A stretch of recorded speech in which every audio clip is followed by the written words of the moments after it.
ارشاد فرمایا الذین استجابوا للہ والرسول، وہ جنہوں نے اللہ اور اس کے رسول کو جواب دیا اور ان کے کہنے پر اٹھ گئے، من بعد ما اصابہم القرح، بعد اس کے کہ انہیں زخم پہنچے، تکلیفیں پہنچیں، ان کے لیے اللہ کی بارگاہ میں اجر و ثواب ہے، للذین احسنوا منہم، ان میں سے جو نیکوکار ہیں ان کے لیے، واتقوا، اور جو متقی ہیں ان کے لیے اجر عظیم، بڑا اجر ہے۔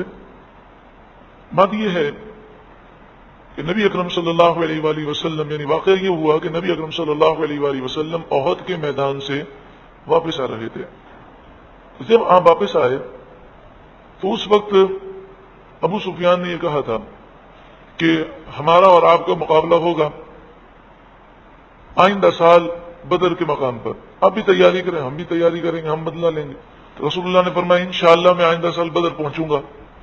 پھر اس کے بعد ابو سفیان جب آگے بڑھے اور مقام روحہ تک پہنچے تو انہیں خیال آیا کہ غلطی ہو گئی، ہمیں تو مکمل حملہ کر کے مسلمانوں کو ختم کر دینا چاہیے، تو یہ واپس پلٹے۔ وہاں رسول اللہ صلی اللہ علیہ وآلہ وسلم نے صحابہ کرام سے فرمایا اٹھو، چلو ابو سفیان کے اس لشکر کا مقابلہ کریں، ان کا تعاقب کریں۔ تو وہاں سے صحابہ کرام اٹھے، رسول اللہ صلی اللہ علیہ وآلہ وسلم کے فرمانے پر انہوں نے اپنے زخموں کی پرواہ نہ کی، زخموں سے چور چور تھکے ہوئے، خون بہ رہا ہے، وہ فوراً اٹھے اور ابو سفیان کے اس لشکر کے تعاقب میں نکلے۔ مدینہ منورہ سے 8 میل دور حمراء الاسد کے مقام پر پہنچے، تو وہاں پہنچے تو ابو سفیان کو اطلاع ملی کہ مسلمان آ رہے ہیں، تو وہ بھاگ گئے اور اپنا لشکر لے کر وہ مکہ مکرمہ پہنچ گئے۔ ان مسلمانوں کی تعریف کی گئی اور فرمایا وہ کہ جنہوں نے زخموں کے بعد بھی، تکلیفوں کے بعد بھی رسول اللہ اور اللہ کو جواب دیا۔ اب بتائیے، رسول اللہ نے فرمایا تھا نا ان سے چلو اٹھو، انہوں نے جواب کس کو دیا تھا؟ رسول اللہ کو۔ تو اس آیت میں بتا دیا گیا کہ جو رسول اللہ کی فرما برداری کرے وہ اللہ کا فرما بردار، جو رسول اللہ سے محبت کرے وہ اللہ سے محبت کرنے والا، اور جو رسول اللہ کا بے ادب گستاخ وہ اللہ کا بے ادب۔ اب جب 1 سال گزر گیا، ابو سفیان نے بڑی تیاری کی، 2000 پیدل کافروں کے لشکر یعنی انہوں نے تیار کیا اور 50 سوار تھے۔ 2000 پیدل کافر تھے، 50 جو ہے وہ سواریوں پر تھے، اور یہ نکلے بدر کی طرف۔ لیکن اللہ تعالیٰ نے ان پر ایسا روب مسلط کیا کہ وہ کانپ رہے تھے اور کہہ رہے تھے کہ دونوں جنگیں جو ہوئی اس میں مسلمانوں کی مکمل تیاری نہیں ہے۔ اب 1 سال مسلمانوں نے تیاری کی ہے تو وہ تو ہمیں بہت بڑی سزا دیں گے۔ اب سوچ رہے تھے کہ اگر ہم وہاں نہیں پہنچے تو بڑی بے عزتی ہوگی، اب کریں کیا؟ تو انہوں نے نعیم ثقفی کو کہا جو راستے میں انہیں ملے، ان سے کہا کہ تو مدینے جا، میں تجھے 10 اونٹ انعام میں دوں گا، وہاں جا کر مسلمانوں پر ہماری تیاریوں کا ایسا روب ڈال کہ مسلمان ڈر جائیں اور وہ وہاں سے بدر کے لیے نکلیں ہی نہیں، تاکہ ہماری عزت بھی بچ جائے گی اور جان بھی بچ جائے گی۔ تو نعیم ثقفی وہاں پہنچا اور وہاں پہنچے، یہ غالباً یہ بعد میں مسلمان ہو گئے تھے، تو یہ وہاں پہنچے، بلکہ ہاں یہ مسلمان ہو چکے تھے اور بعد میں انہوں نے اسلام کے لیے بڑی خدمات بھی انجام دی، خاص طور پر جنگوں کے موقع پر، غزوہ خندق کے موقع پر انہوں نے ایک بہت بڑی خدمت اسلام کے لیے پیش کی۔ انشاءاللہ عز و جل غزوہ خندق کا جب موقع آئے گا تو آپ کی خدمت کو ہم عرض کریں گے۔ تو حضرت نعیم ثقفی اس وقت مسلمان نہیں تھے، مدینے پہنچے اور مدینے پہنچ کر انہوں نے بڑا پروپیگنڈا کیا، جو آج میڈیا وار جسے کہتے ہیں۔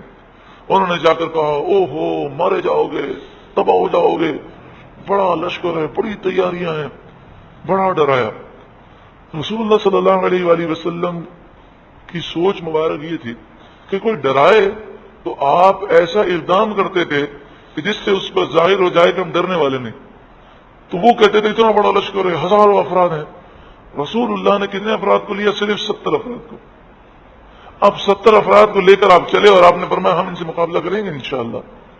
اللہ اکبر، یعنی آپ نے ان پر یہ ہیبت ڈالی کہ ہمارے 70 افراد ہی تم سے مقابلہ کرنے کے لیے کافی ہیں۔ اور مسلمانوں کی حوصلے پست نہیں ہوئی، یہ باتیں سن کے اور بلند ہوئے، اور رسول اللہ اور صحابہ کرام گھوڑوں پر سوار ہو کر جا رہے تھے، سواریوں پر سوار تھے، اور زبان پر یہ الفاظ تھے، حسبنا اللہ ونعم الوکیل، حسبنا اللہ ونعم الوکیل۔ حضور نے فرمایا ہر کوئی یہ پڑھے، اور یہ پڑھتے ہوئے آپ روانہ ہوئے۔ کافر تو راستے سے بھاگ گئے، بدر کے مقام پر پہنچے، 8 دن تک مسلمانوں نے قیام کیا، کوئی نہیں آیا، سارے عرب میں مسلمانوں کا روب و دبدبہ طاری ہوا۔ وہاں کوئی تجارتی قافلہ گزر رہا تھا، تو رسول اللہ نے ان سے مال خرید لیا اور وہی مال رکھ دیا، وہ قافلہ چلا گیا۔ پھر تھوڑی دیر کے بعد ایک دوسرا قافلہ آیا جس کو اس مال کی ضرورت تھی، تو اس نے بہت زیادہ نفع دے کر یہ مال آپ سے خرید لیا، تو وہاں بہت زیادہ نفع بھی ہو گیا اور وہ تجارت کے ذریعے نفع حاصل ہوا۔ تو مسلمان سلامتی کے ساتھ واپس بھی آ گئے اور نفع لے کر آئے، روب دبدبہ بھی قائم ہوا اور اللہ بھی راضی ہو گیا۔ اسی لیے بزرگان دین نے یہ بات لکھی کہ جب بھی کسی اہم مشن کے لیے نکلیں باوضو نکلیں، اور حسبنا اللہ و نعم الوکیل، نعم المولا و نعم النصیر، یا تو یہ پورا پڑھ لیں یا حسبنا اللہ و نعم الوکیل۔ امتحان کے لیے جا رہے ہیں، انٹرویو کے لیے جا رہے ہیں، کسی بھی ضروری کام سے جا رہے ہیں، تو یہ وظیفہ پڑھتے ہوئے جائیں، انشاءاللہ عز وجل انشاءاللہ ناکام نہیں پلٹیں گے۔ اور یہ تو الحمدللہ رب العالمین کئی لوگوں نے آزمایا، اسے فائدہ ہوا۔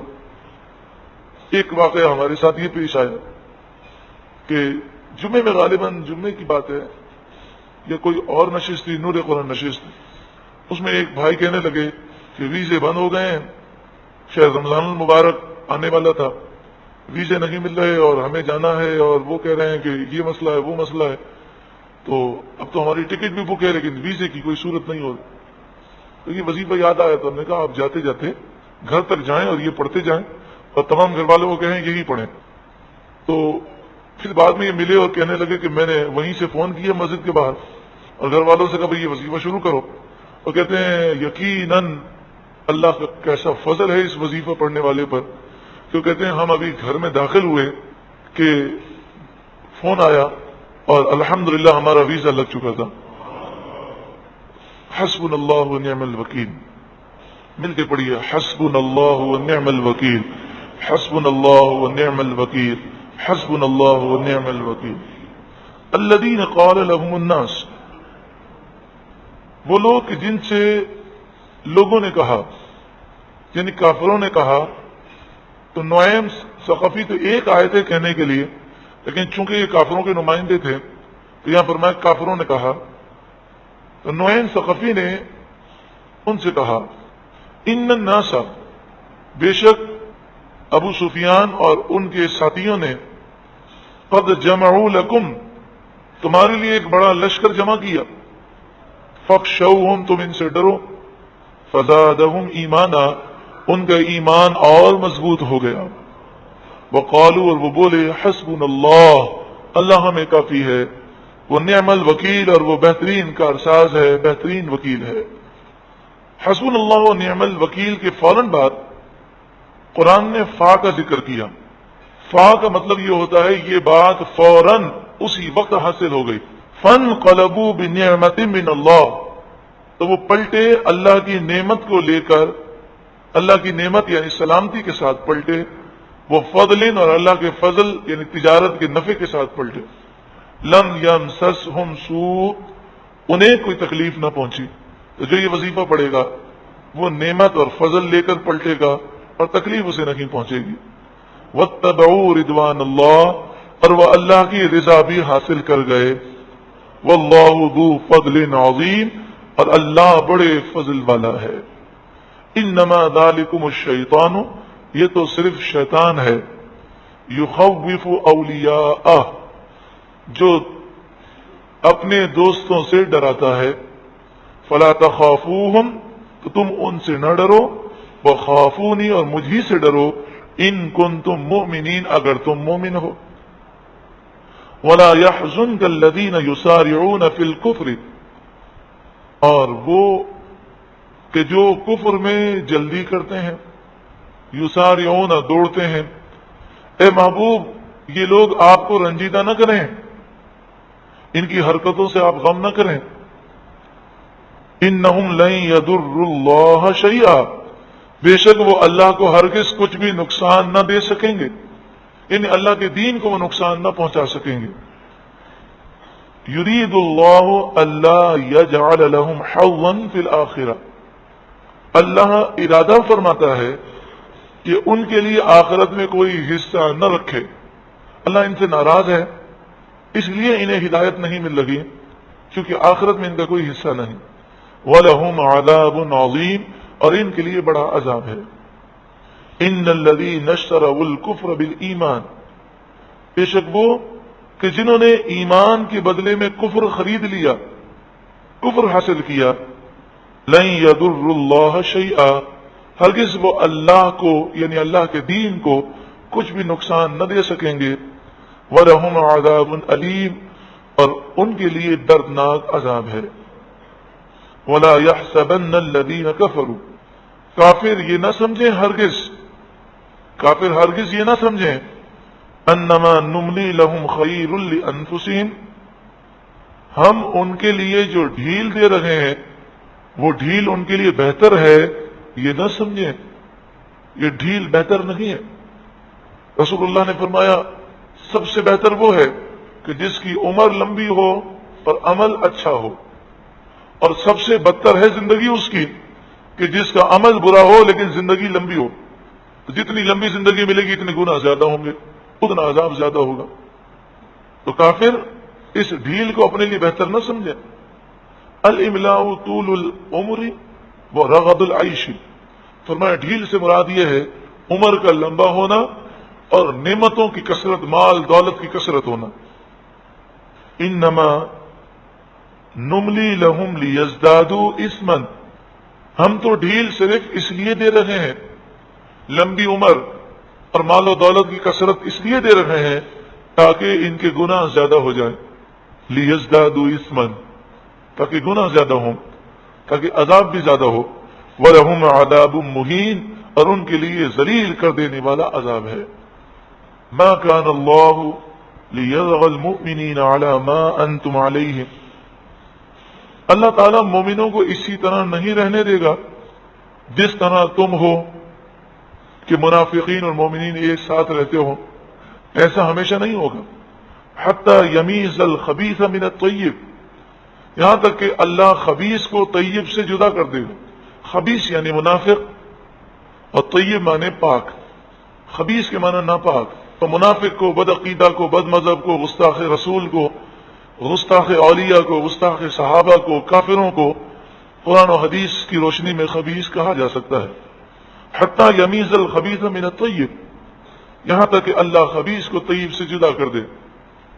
پھر وہ وقت آیا، مسجد نبی شریف میں جمعے کا وقت تھا، مومن جمع ہے، منافق جمع ہے۔ رسول اللہ نے ایک ایک منافق کا نام لیا، فرمایا قم فلاں انت منافق، تو منافق کے مسجد سے نکل جا۔ اس طرح رسول اللہ نے سینکڑوں منافقوں کو مسجد سے باہر نکالا۔ تو جو یہ سمجھتے ہیں کہ رسول اللہ صلی اللہ علیہ وآلہ وسلم کو منافقوں کا علم نہیں دیا گیا، وہ نادانی میں ہے۔ یہ ضرور ہے کہ اللہ کے بتائے بغیر تو کوئی کچھ نہیں جانتا، تو حضور کو اللہ نے علم دیا اور حضور اللہ کی عطا سے جانتے ہیں، اور یہ علم ہمیشہ سے نہیں بلکہ جب سے اللہ نے عطا فرمایا۔ اللہ کا علم ذاتی ہے، حضور کا علم عطائی ہے۔ اللہ کا علم غیر متناہی لا محدود ہے، رسول اللہ کا علم متناہی ہے۔ وما كان الله ليطلعكم على الغيب ولكن الله يجتبي من رسله من يشاء، یہ آیت سمجھنا انتہائی ضروری ہے۔ اس سے منافق اور مومن کی پہچان ہو جائے گی کہ ہمیں کیسے پتا چلے کون منافق ہے۔ تو اس کا تھرمامیٹر، اس کو چیک کرنے کا اللہ تعالیٰ نے ذریعہ بیان فرمایا۔ پہلے منافقین کا ذکر تھا، مومنین کا اب فرمایا وما كان الله ليطلعكم على الغيب، اللہ تعالیٰ کی شان نہیں کہ اے عام لوگوں تمہیں غیب پر اطلاع دے، غیب کا علم دے۔ وَلَكِنَّ اللَّهَ يَجْتَبِي مِن رُّسُلِهِ مَن يَشَاءُ، اللہ جسے چاہتا ہے رسول بناتا ہے اور پھر رسولوں کو چن لیتا ہے، انہیں غیب کا علم دیتا ہے۔ کتنی پیاری بات ہے، جس سے ثابت ہوا کہ رسولوں کو اللہ نے غیب کا علم دیا۔ لیکن یہ علم غیب اللہ کے برابر نہیں ہے۔ تفسیر بیضاوی میں اور اکثر تفاسیر میں اس آیت کے تحت یہ لکھا انہ علیہ السلام قال عرضت علی امتی واعلمت من یؤمن بی ومن یکفر۔ رسول اللہ صلی اللہ علیہ وسلم نے ارشاد فرمایا کہ میری امت میرے سامنے پیش کی گئی، یعنی امت دعوت، میری دعوت قیامت تک جہاں جہاں پہنچے گی سارے میرے سامنے پیش کر دیے گئے۔ امت کی دو قسمیں ہیں، ایک امت دعوت ہے، ایک امت اجابت ہے۔ حضور صلی اللہ علیہ وآلہ وسلم انسان، جنات، فرشتوں، ساری مخلوق کے رسول ہیں، تو سب حضور کے امتی ہوئے۔ پھر رسول اللہ صلی اللہ علیہ وآلہ وسلم ہر انسان کے رسول ہیں قیامت تک آنے والے، تو وہ تمام انسان امت دعوت میں ہیں کہ حضور کی دعوت ہر ایک کو پہنچی، لیکن جنہوں نے قبول کیا اور جو مسلمان ہوئے وہ امت اجابت ہے۔ تو کبھی امت کا لفظ امت دعوت کے لیے آتا ہے اور کبھی امت اجابت کے لیے آتا ہے۔ تو جو رسول اللہ نے یہ فرمایا کہ میرے بعد تم شرک نہیں کرو گے، تو اس سے مراد امت اجابت ہے، یعنی مسلمان جو رسول اللہ کا کلمہ پڑھے گا وہ شرک نہیں کرے گا، ورنہ اس دور میں یہودی، عیسائی، ہندو وہ تو شرک کرتے ہیں۔ تو یہ امت دعوت میں ہے۔ تو حضور نے فرمایا کہ میری امت یعنی امت دعوت قیامت تک آنے والے تمام لوگ میرے سامنے پیش کیے گئے۔ وَأَعْلَمْتُ مَن يُؤْمِنُ بِي وَمَن يَكْفُرُ، اور میں نے جان لیا ہر ایک شخص کو کون مومن ہے اور کون کافر ہے، کون مجھ پر ایمان لائے گا اور کون نہیں لائے گا۔ حضور کی ذات پر اعتراض کرنا مومن کا کام نہیں ہو سکتا، اعتراض کون کرے گا؟ منافق۔ یہ پہچان ہے کہ منافق کون ہے۔ فقال المنافقون، تو منافق بولے انہ یزعم انہ یعرف من یؤمن ومن یکفر، یہ تو گمان یہ کرتے ہیں، ان کا تو دعویٰ یہ ہے کہ یہ جانتے ہیں کہ کون مومن ہے کون کافر ہے۔ ونحن معه، حالانکہ ہم ان کے ساتھ نماز پڑھتے ہیں، جہاد کرتے ہیں، ان کے ساتھ ساتھ ہوتے ہیں۔ ولا یعرفنا، اور وہ ہمیں جانتے ہی نہیں ہیں۔ فنزلت هذه الآیہ، تو اللہ نے اس آیت کو نازل فرمایا اور منافقین کا رد کیا اور فرمایا کہ اللہ نے اپنے محبوب بندوں کو غیب کا علم عطا فرمایا۔ پتہ چلا کہ رسول اللہ کو منافقین کا علم تھا۔ دوسری بات یہ معلوم ہوئی کہ حضور کے علم غیب پر اعتراض کرنا کس کا کام ہے؟ منافقین کا کام ہے۔ تیسری بات یہ معلوم ہوئی کہ علم کو ظاہر نہ کرنا علم نہ ہونے کی دلیل نہیں ہے۔ تو حضور منافقوں کو جانتے تھے، آپ نے یہ حدیث بھی بیان کی، لیکن آپ نے ظاہر نہیں کیا تھا۔ تو علم کو ظاہر نہ کرنا یہ جہالت کی دلیل نہیں ہے۔ ہو سکتا ہے علم ہو لیکن کسی مصلحت کی وجہ سے ظاہر نہ کیا جائے۔ کئی باتیں ایسی ہوتی ہیں ہمیں پتہ ہوتی ہیں، لیکن ہم کسی سے ملنے جاتے ہیں تو اس کا اظہار نہیں کرتے کہ ہمیں یہ باتیں معلوم ہیں۔ تو علم کا ظاہر نہ کرنا علم نہ ہونے کی دلیل نہیں ہے۔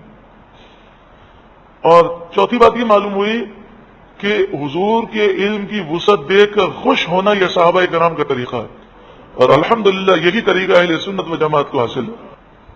اب دیکھیں، اتنی واضح آیت ہے، اس کے باوجود بھی اس آیت کے تحت بدعقیدہ لوگوں نے جو باتیں لکھی ہیں، اور وہ قرآن کے جسے حاجیوں میں تقسیم کیا جاتا ہے وہاں وہ کیا لکھتا ہے؟ عام طور پر نبی بھی منافقین کے اندرونی نفاق اور ان کے مکر و قید سے بے خبر ہی رہتا ہے۔ ہم اپنے بچے کو بھی آپ سے پکارتے ہیں، اور یہ نبی کا ذکر کیسے کر رہے تھے کہ میں نے لفظ ٹو لفظ الفاظ آپ کے سامنے پڑھے، میں پھر پڑھتا ہوں۔ یہ لکھتا ہے عام طور پر نبی بھی منافقین کے اندرونی نفاق اور ان کے مکر و قید سے بے خبر ہی رہتا ہے۔ بتائیے کہ ان میں اور منافقوں میں کیا فرق ہے؟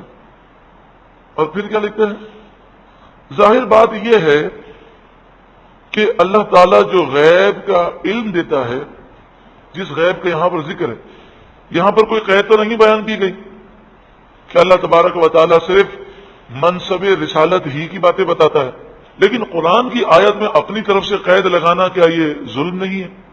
قرآن نے تو کوئی قید نہیں بتائی کہ اللہ غیب کی باتیں وہی بتاتا ہے جس کا تعلق رسالت سے ہے، یعنی نماز کے مسئلے اللہ بتاتا ہے انہیں، روزے کے مسئلے بتاتا ہے، جنت کی باتیں بتاتا ہے، یہ تو نہیں ہے، لیکن خود انہوں نے قید لگا دی۔ اب ان کے الفاظ میں پڑھتا ہوں۔ ظاہر بات ہے یہ امور غیبیہ وہی ہوتے ہیں جن کا تعلق منصب اور فرائض رسالت کی ادائیگی سے ہوتا ہے۔ ما کانا ما یکون کا علم یہاں مراد نہیں جو باطل لوگ دعویٰ کرتے ہیں، نعوذ باللہ من ذالک۔ یعنی قرآن کی آیت کے اندر اپنی طرف سے رد و بدل کر رہا ہے، تحریف کر رہا ہے، اور پھر ما کانا ما یکون کا علم جسے وہ کہہ رہا ہے اہل باطل، ما کانا ما یکون کا علم کسے کہتے ہیں؟ یعنی یہ عقیدہ کہ اللہ نے جو کچھ ہو چکا، جو کچھ ہونے والا ہے، یعنی کائنات بننے کے بعد، کائنات بنانے کے بعد وہاں سے لے کر قیامت تک جو کچھ ہو چکا، جو کچھ ہونے والا ہے، رسول اللہ کو اس کی خبر دے دی۔ تو اس علم کا عقیدہ اس نے کیا قرار دیا؟ یہ اہل باطل کا عقیدہ ہے۔ اب میں آپ کو بتاتا ہوں، یہ تو خود رسول اللہ کا فرمان ہے، تو کیا رسول اللہ کو وہ اہل باطل کہے؟ یہ خود صحابہ کرام کا فرمان ہے۔ یہ حدیث بخاری میں ہے، مسلم میں ہے، ترمذی میں، ابو داؤد میں، ابن ماجہ میں ہے کہ رسول اللہ کو اللہ نے ما کان ما یکون کا علم عطا فرمایا۔ تو بتائیے ساری حدیثیں رد کر کے اہل باطل وہ ہوئے کہ اہل سنت اہل باطل ہوئے؟ بخاری شریف، مسلم شریف میں، بخاری شریف کتاب بدل خلق، قام فینا رسول اللہ صلی اللہ علیہ وسلم مقاماً، رسول اللہ ایک دن کھڑے ہوئے اور صبح سے لے کر مغرب تک آپ نے خطبہ ارشاد فرمایا، صرف نماز کے لیے اترتے، اور اللہ نے آپ کے وقت میں اتنی برکت عطا فرما دی۔ اور یہ آپ کا وہ معجزہ ہے کہ اتنے چند گھنٹوں کے اندر فأخبرنا عن بدء الخلق حتى دخل اہل الجنہ منازلهم واہل النار منازلهم۔ رسول اللہ نے ہمیں خبر دی مخلوق کی پیدائش سے لے کر قیامت تک اور قیامت کے بعد قیامت کے 50,000 سالہ دن کی، اور جنتی جنت میں داخل ہوئے، جہنمی جہنم میں داخل ہوئے، ہر بات کی رسول اللہ نے ہمیں خبر دی تھی۔ اور مسلم شریف کے الفاظ کیا ہیں؟ فأخبرنا بما هو کائن الی یوم القیامہ، رسول اللہ نے قیامت تک ہونے والی ہر چیز کی ہمیں خبر دی۔ فأعلمنا احفظنا، ہم میں سب سے بڑا عالم وہ جسے زیادہ یاد رہا۔ اور بخاری و مسلم کے یہ الفاظ بھی ہیں، ما ترک شیئا، شاید کوئی سمجھے کہ رسول اللہ نے صرف موٹی موٹی باتیں بتائی ہوں گی، ما ترک شیئا یکون فی مقامہ ذلک الی قیام الساعۃ الا حدث به، رسول اللہ نے قیامت تک آنے والی ہر چیز بیان کر دی، کسی چیز کو چھوڑا نہیں۔ یہاں تک کہ دنیا میں جتنے پرندے اڑنے والے تھے، ایک ایک پرندے کے اڑنے کی ہر بات کو، ہر کیفیت کو رسول اللہ نے بیان کی۔ تو بتائیے ما کانا ما یکون کا یہ عقیدہ تو رسول اللہ کا عقیدہ ہے، صحابہ کا عقیدہ ہے، محدثین کا عقیدہ ہے، حدیث کی کتابوں میں ہے، اور اسے کہنا کہ یہ اہل باطل کا عقیدہ ہے، تو اہل باطل تو ایسا کہنے والا ہوا، اہل سنت و جماعت تو رسول اللہ کے فرمان اور صحابہ کرام کے فرمان پر چلنے والے ہیں۔ تو یہ ساری باتیں بالکل واضح ہو گئی کہ جو آپ کو رسول اللہ کے علم پر اعتراض کرتا ہوا ملے وہ منافقین کے نقش قدم پر ہے۔ تو منافق اور مومن کی پہچان قرآن نے بیان کر دی۔ آئیے آخر میں اسی آیت کریمہ کو پھر سماعت کریں کہ فرمایا اللہ تعالیٰ خبیث کو اور طیب کو، منافق کو اور مومن کو جدا جدا کر دے گا۔ وما كان الله ليطلعكم على الغيب ولكن الله يجتبي من رسله من يشاء، اللہ تعالیٰ غیب کا علم اے عام لوگوں تمہیں نہیں دیتا، ہاں اپنے رسول کو جسے چاہتا ہے رسول بناتا ہے اور انہیں چن لیتا ہے، انہیں غیب کا علم دیتا ہے۔ فآمنوا باللہ ورسولہ، تو تم اللہ اور اس کے رسولوں پر ایمان رکھو۔ وَإِن تُؤْمِنُوا وَتَتَّقُوا، اور اگر تم ایمان رکھو اور تقوی اختیار کرو، فَلَكُمْ أَجْرٌ عَظِيمٌ، تو تمہارے لیے اجر عظیم ہے۔ آخر میں بس میں یہی عرض کروں گا کہ اگر محبت رسول ہے تو ایسے سے دوستی رکھیں، ایسے کے پاس اٹھنا بیٹھنا رکھیں کہ جس کی 24 گھنٹے کوشش یہی ہوتی ہے کہ میں رسول اللہ کی شان بیان کروں۔ اگر عشق ہے تو آپ نے سنا حدیث میں فرمایا گیا کہ محبت عیب سننے نہیں دیتی، عیب دیکھنے نہیں دیتی۔ تو وہ محبوب جنہیں اللہ نے بے عیب پیدا کیا، ان کے متعلق کوئی ایسی ویسی بات کرے، بلکہ بات تو سچی کرے مگر انداز ہلکا ہو، پھر بھی وہ ہمارا دوست نہیں ہو سکتا، اس سے محبت نہیں ہو سکتی۔ انداز بات ہوتی ہے سچی، لیکن انداز اگر ہلکا ہو تو وہ بیٹھنے کے قابل نہیں ہے. دیکھیں رسول اللہ صلی اللہ علیہ وآلہ وسلم دراز گوش پر، خچر پر یا گدھے پر سوار ہو کر تشریف لائے اور اس گدھے نے پیشاب کر دیا. اب دو روایتیں ہیں، یا تو پیشاب کر دیا یا پھر وہ گدھا آیا تو اس کی مٹی اڑی. تو عبداللہ بن ابی نے اپنی چادر جو ہے وہ اپنے ناک پر رکھ لی اور کہنے لگا کہ مٹی مٹی کر دیا. اس گدھے نے مٹی مٹی کر دیا. یا اس نے کہا کہ اس کی پیشاب کی بو سے میرے سر میں درد ہو گیا. اب بتائیے یہ توہین کس کی کر رہا تھا؟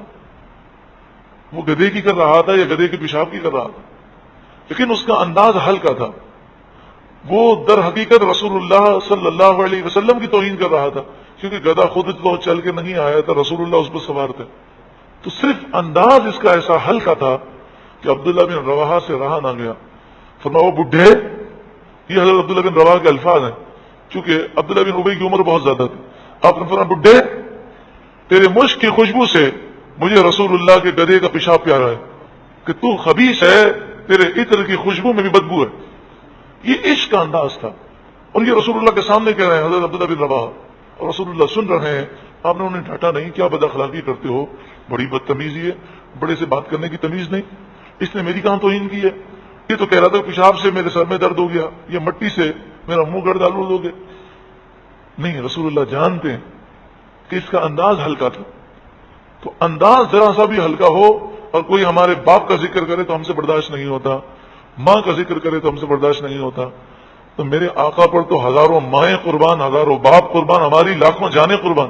جس کا انداز ذرا سا بھی ہلکا ہو اور محسوس ہو کہ وہ سازش کے ذریعے ہمارے دل سے ایمان کی عظیم دولت عشق رسول چھیننا چاہتا ہے، اس سے دور ہو جائیے. یہ میں آپ کی خیر خواہی کے لیے کہتا ہوں. ورنہ آپ جانتے ہیں کہ فقیر کا جو انداز ہے وہ بڑا دھیما ہے، لہجہ جو ہے بڑا نرم ہے. تو یہ کوئی جوش خطابت میں گفتگو نہیں کر رہا، یہ ایمان کا جوش ہے.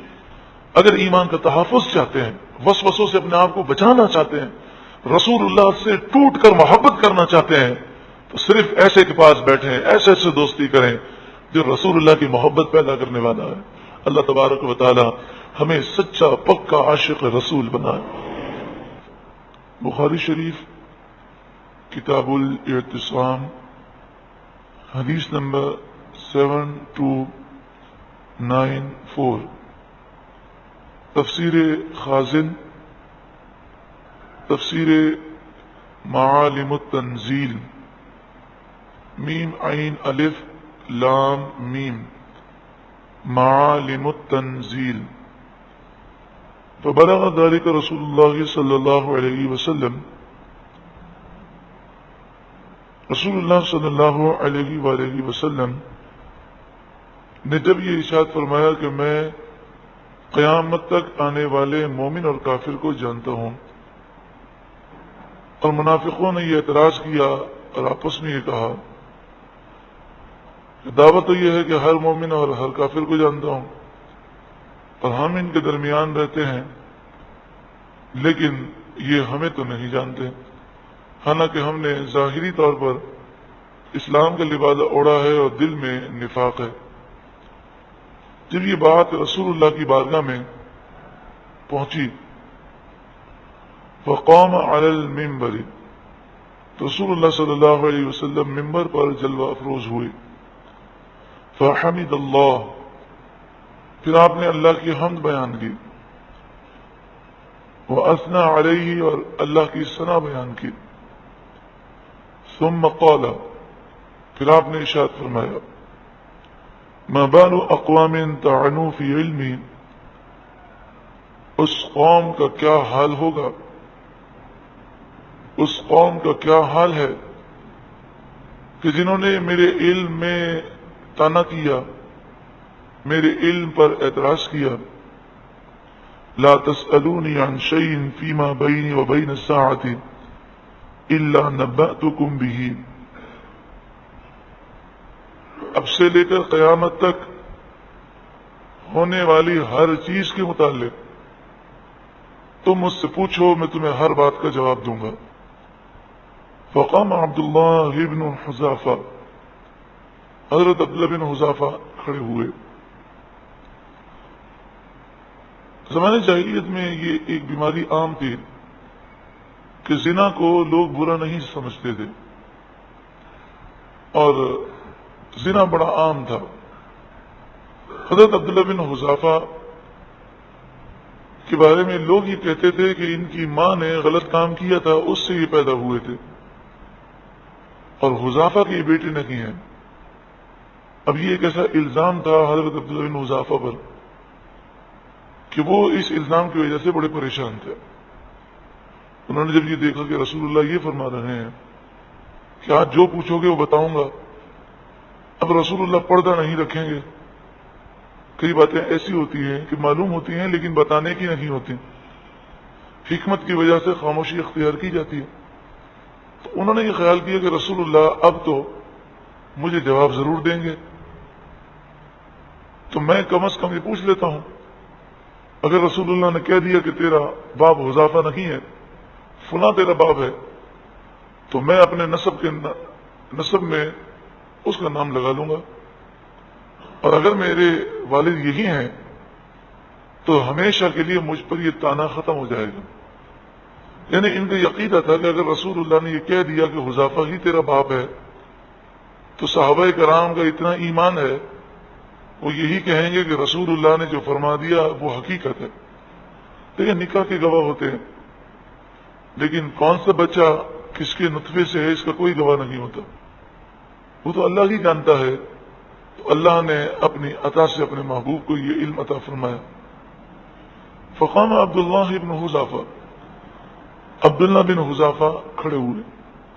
فقال من ابی یا رسول اللہ، یا رسول اللہ صلی اللہ علیہ وسلم میرے والد، میرا باپ کون ہے؟ فقال حذافہ، آپ صلی اللہ علیہ وسلم نے فرمایا حذافہ۔ حضرت علامہ عینی شرح بخاری میں لکھتے ہیں کہ حضرت عبداللہ بن حذافہ مجلس سے اٹھ کر گئے دوڑے دوڑے اور اپنی ماں کے پاس گئے اور ماں سے کہا ماں مبارک ہو، آج بھری مجلس میں رسول اللہ صلی اللہ علیہ وآلہ وسلم نے مجھ پر اور تجھ پر جو لوگ تانا دیتے تھے اس کو ہمیشہ کے لیے ختم کر دیا، اور حضور نے کہہ دیا کہ میرے والد حذافہ ہی ہیں۔ ماں نے کہا تیرا بھلا ہو، ارے بیٹا تو نے یہ کیا کیا؟ اللہ کا شکر ادا کر کہ زمانے جاہلیت میں نے کوئی گناہ نہیں کیا تھا۔ اس زمانے میں عورتیں زنا کرنے میں ذرا بھی شرم محسوس نہیں کرتی تھیں، تو اگر میں نے کوئی حرکت کی ہوتی تو آج تو مجھے ذلیل اور رسوا کر دیتا، اور آج رسول اللہ ضرور بتا دیتے کہ تو فلاں کا بیٹا ہے۔ تو حضرت عبداللہ بن حذافہ نے کہا کہ اگر رسول اللہ کہہ دیتے کہ تو فلاں کا بیٹا ہے تو چاہے وہ حبشی غلام ہوتا میں اپنے نسب کے ساتھ اس کا نام لگا دیتا۔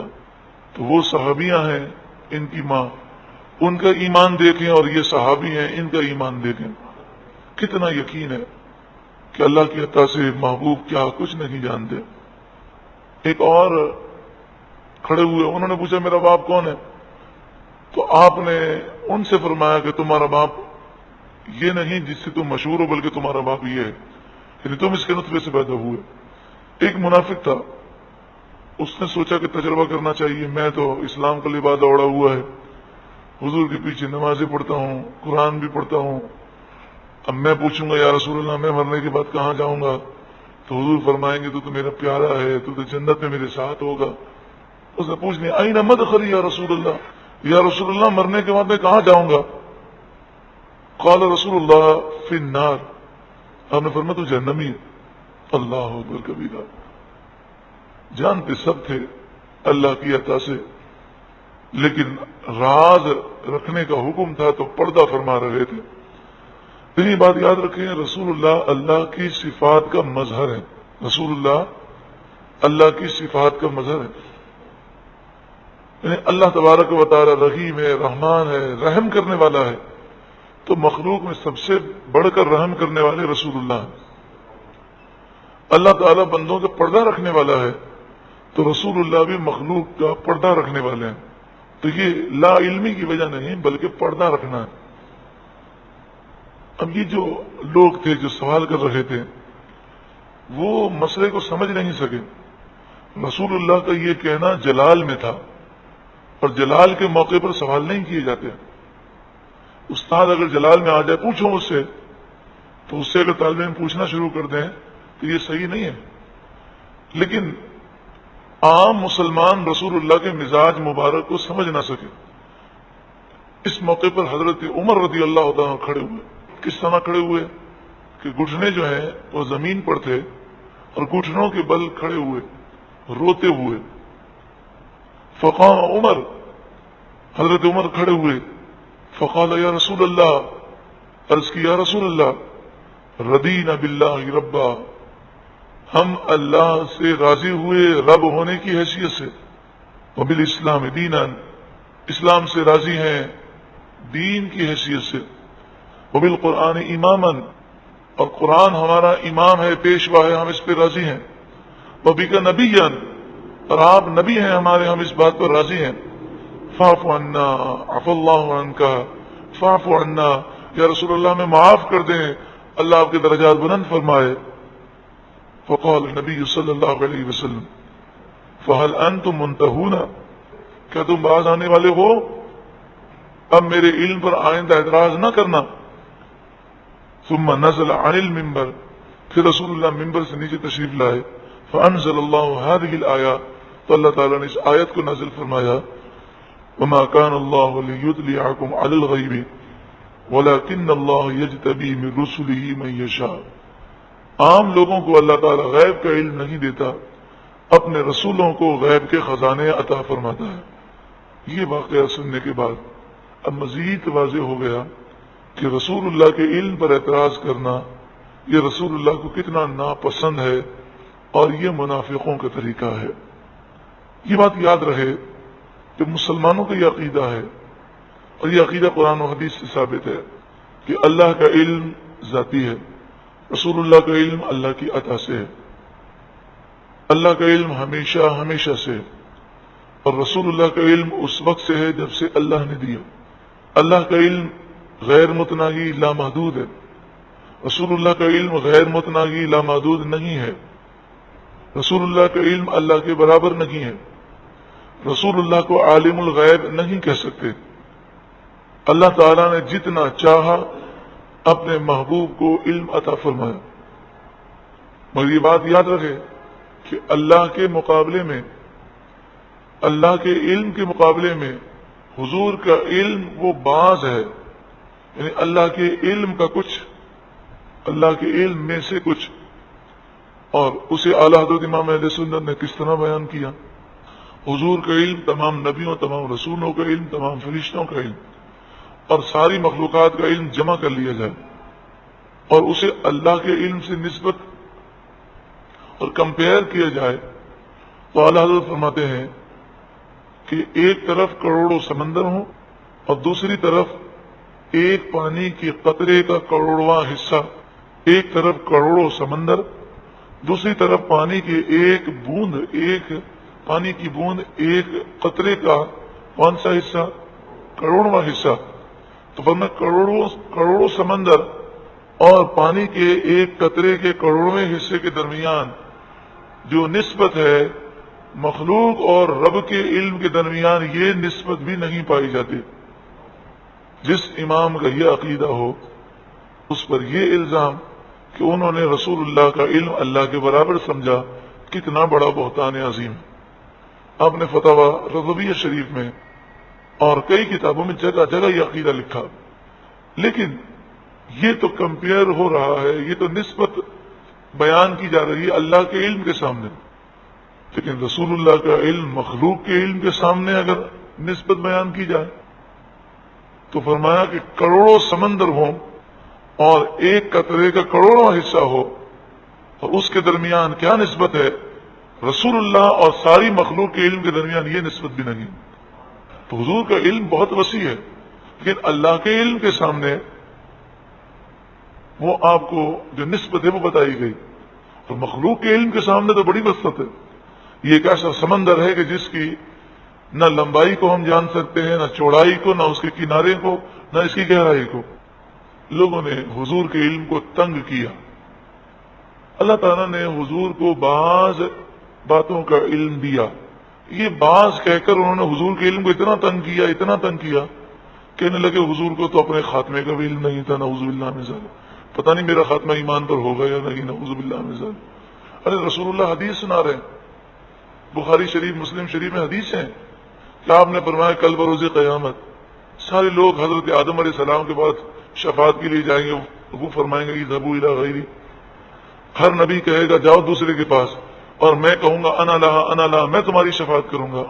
جو نبی وہ حدیث سنا رہے ہیں کہ ان کو نہیں پتا میرا خاتمہ کس پر ہوگا. نعوذ باللہ من ذالک. کیسی بات ہے. اللہ تبارک و تعالی ہمیں رب کی جو صفات کا ذکر کل ہوا کہ جو لوگ کہتے ہیں رب یہ دے نہیں سکتا, وہ ان اللہ علی کل شیء قدیر پر ایمان نہیں رکھتے. بے شک اللہ تعالیٰ ہر چاہت پر قادر ہے. جو یہ کہتے ہیں اللہ نے کسی کو کچھ دیا ہی نہیں, تو اللہ کی صفت معطی الوہاب کریم کو نہیں مانتے. اس کے کرم کی بھی کوئی حد نہیں اور اس کی عطا کی بھی کوئی حد نہیں. الوہاب یہ مبالغے کا صیغہ ہے, بہت بہت بہت زیادہ عطا کرنے والا. تو جب کسی سخی کے متعلق ہم کہیں کہ وہ بہت بہت عطا کرنے والا ہے, تو کیا اس کی عطا یہ ہوگی کہ وہ 1 روپے کا کروڑواں حصہ وہ دے دے؟ وہ عطا کرے گا تو بہت عطا فرمائے گا, لیکن جب وہ جتنا بھی عطا کرے اس کی خزانوں کے مقابلے میں جو عطا کیا اس کی کیا نسبت ہوگی؟ لیکن جسے عطا کرے گا اسے مالا مال فرما دے گا. تو جب ایک عام بادشاہ کا یہ حال ہے تو وہ تو حقیقی بادشاہ ہے, وہ تو بادشاہوں کا بادشاہ ہے, وہ تو خالق کائنات ہے. تو جب اس کا اسم ہے الوہاب, تو اس نے اپنے محبوب کو اتنا عطا کیا کہ ساری مخلوق کے علم کو جمع کیا جائے تو وہ رسول اللہ کے علم کے سامنے ذرے کی حیثیت نہیں رکھتے. لیکن حضور کا علم اللہ کے علم کے برابر ہرگز نہیں ہے. آئیے آگے سماعت فرمائیں. ارشاد فرمایا وَلَا يَحْسَبَنَّ الَّذِينَ يَبْخَلُونَ, اور ہرگز گمان نہ کریں الذین وہ لوگ یبخلون جو بخل کرتے ہیں بما آتاہم اللہ من فضلہ, اس مال میں بخل کرتے ہیں کہ جو اللہ نے اپنے فضل سے عطا فرمایا. ہوا خیر لہم, پہلے فرمایا وہ ہرگز گمان نہ کریں. کیا گمان نہ کریں؟ ہوا خیر لہم, وہ یہ نہ سمجھیں یہ کنجوسی کرنا ان کے لیے اچھا ہے. اسے بچت کا نام نہ دیں, کفایت شعاری اور فیوچر کی فکر کا نام نہ دیں, اسے عقل مندی کا نام نہ دیں, اسے اچھا نہ سمجھیں, بلکہ اللہ کی راہ میں مال خرچ کرنا یہ اچھا ہے, اور بخل کرنا یہ نقصان دہ ہے. کیونکہ انسان جب بخل کرتا ہے تو روزی کے دروازے بند ہو جاتے ہیں. خاص طور پر زکوٰۃ پوری ادا نہ کرنا, صدقہ فطر نہ دینا, خوش دلی سے قربانی نہ کرنا.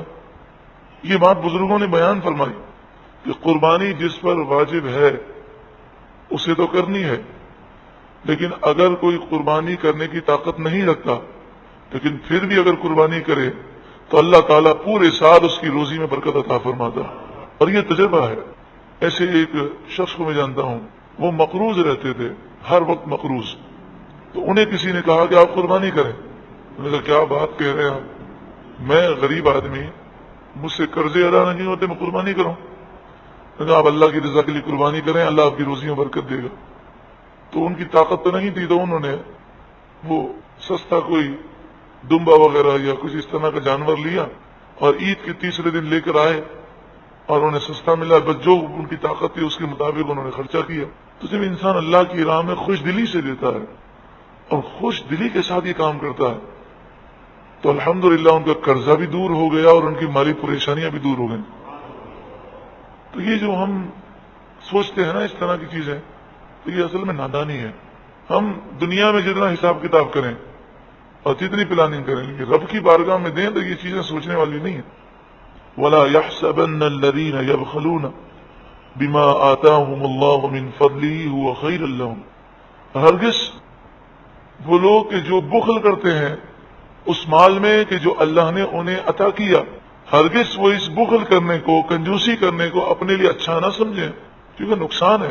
وہ خود اپنا نقصان کر رہے ہیں دنیا میں بھی اور آخرت میں بھی. علامہ قرطبی تفسیر قرطبی میں فرماتے ہیں البخل فی اللغۃ ان یمنع الانسان الحق الواجب علیہم.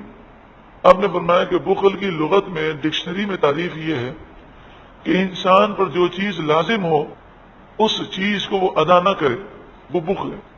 یعنی بیوی بچوں کی پرورش میں جو چیزیں لازم ہو، ماں باپ کی خدمت میں جو چیزیں لازم ہو، زکوٰۃ، صدقہ فطر، قربانی، حج، جو چیزیں انسان پر لازم ہو اور وہ انہیں ادا کرنے سے مال کو روکے، اسے بخل کہتے ہیں. بل هو شر لهم، بلکہ وہ ان کے لیے شر ہے. یہ مال انہیں تباہ کر دے گا جس مال کو وہ روکے ہوئے ہیں. سیطوقون ما بخلوا به یوم القیامہ، سیطوقون، ان قریب انہیں طوق پہنایا جائے گا ان کی گردنوں میں، ما بخلوا به یوم القیامہ، وہ مال گردن میں طوق بنا کر پہنایا جائے گا جس مال کو اللہ کی راہ میں دینے میں انہوں نے بخل کیا. کب پہنایا جائے گا؟ یوم القیامہ، قیامت کے دن.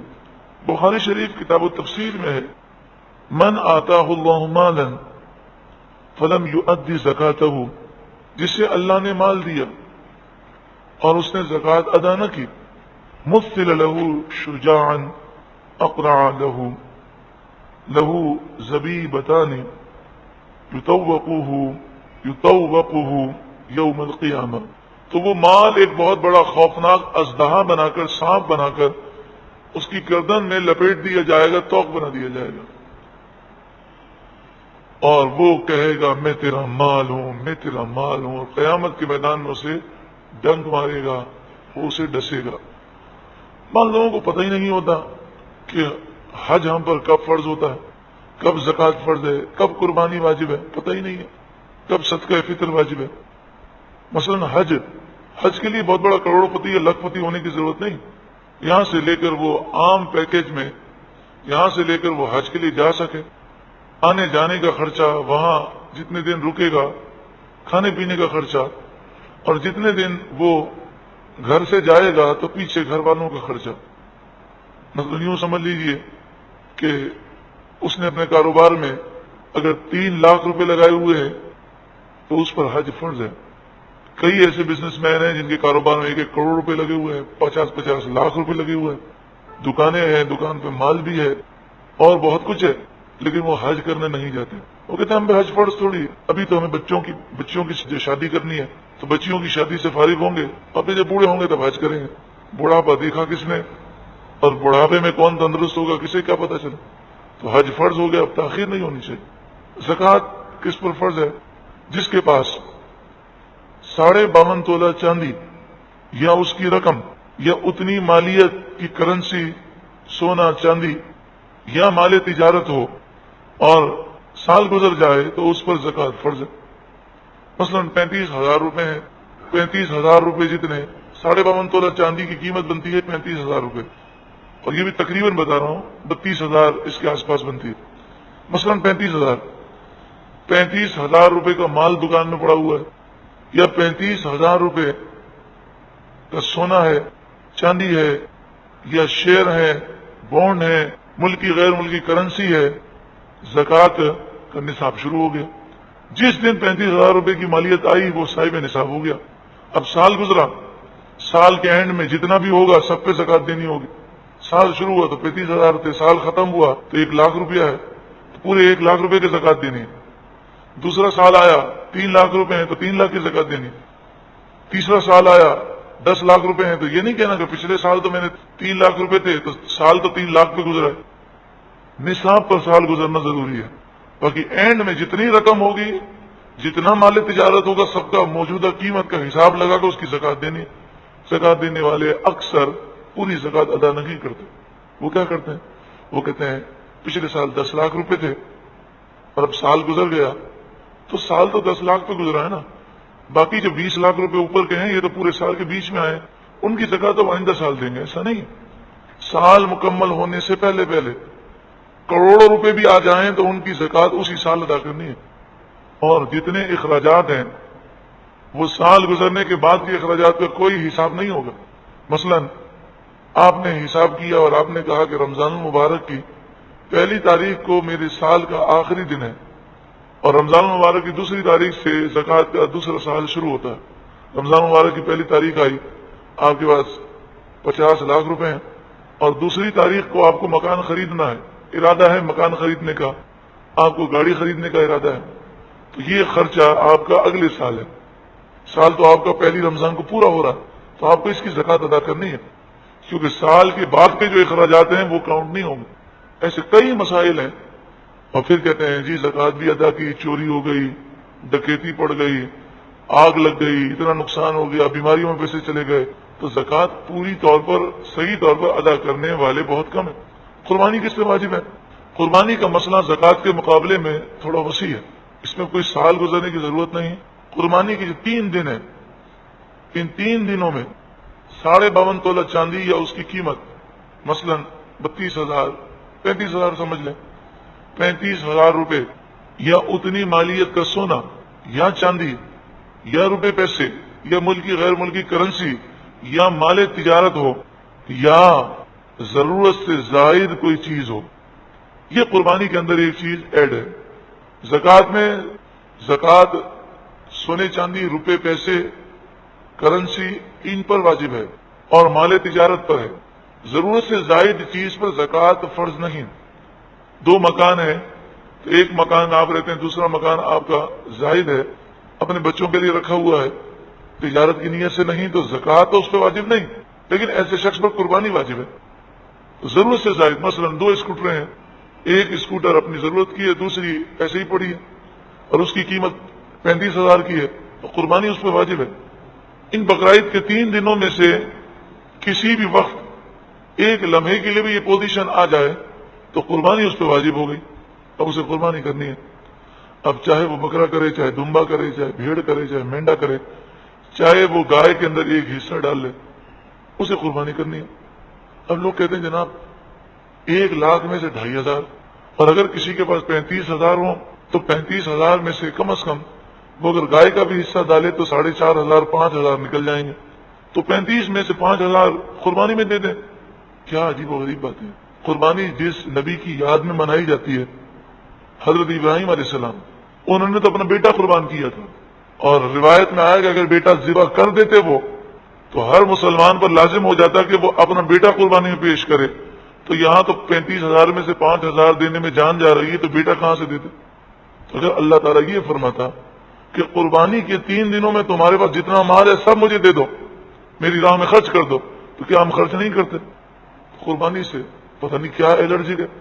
پھر گھر کے جتنے افراد ایسے ہیں، یہ نہیں کہ ایک آدمی نے وہ گائے میں حصہ ڈال دیا، جناب سب کی چھٹی ہو گئی، بیوی، بیٹی، بیٹا، جتنے بالغ لوگ ہیں، جتنے جوان بالغ ہیں، اور بالغ بچہ کب ہوتا ہے؟ 12 سال سے 15 سال کی عمر کے درمیان، اور بلوغت کی علامتیں نہ پائی جائیں تو 15 سال کی عمر میں وہ بالغ ہے، اس کی اپنی ذاتی ملکیت میں 35,000 روپے ہوں فی زمانہ، یا اتنی مالیت کا اس کے پاس سونا چاندی روپے پیسے ہوں، یا اس کے پاس ضرورت سے زائد چیز ہو، تو اس پر بھی قربانی واجب ہے۔